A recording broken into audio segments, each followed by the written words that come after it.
आई वाचुनी आई वाचुनी माया नाही रे बाबा वाचुनी जन्म नाही रे बाबा वाचुनी साडी नाही रे बहिणी वाचुनी राखी नाही रे. मग असं म्हणलं की वासुदेव म्हणतो की पाटील दान धर्म. मग पाटील म्हणतो पाटील खिशात हात घालतो तर पाकिटच नाही.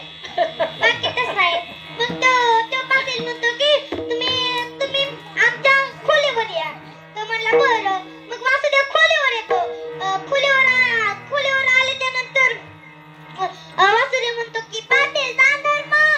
मग पाटील म्हणतो की माझं पाकिटच हरवलं. मग वासुदेव म्हणतो की तुम्ही तुमचा पत्ता सांगा. मग पाटील म्हणतो की नाशिक जिल्हा. मग ते वासुदेव त्या नाशिक जिल्ह्यात आल्याच्या नंतर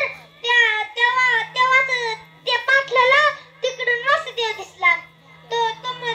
तो पाटलीन बाईला म्हणाला की तू रडायचं नाटक कर, मी मरायचं नाटक करतो. मग ती म्हणते की आता कसं जगू आता कोण घेईन साडी आता कोण घेईन साडी. मग तेवढेच वासुदेव टपकला. वासुदेव आल्याच्या नंतर तो म्हणाली की काय झालं मावशी.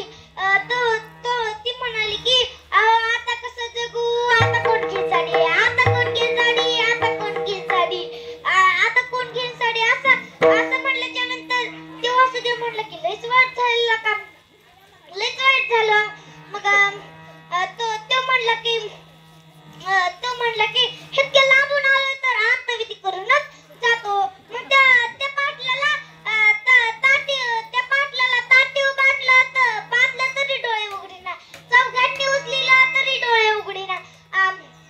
परमाशनात नेलं तरी डोळे उघडीना. रॉकेल टाकला तरी डोळे उघडीना. गाडी टाकली तरी डोळे उघडीना. मग वासुदेव म्हटला की पाटील पैसा सुटला. पाटील लगेच उठला.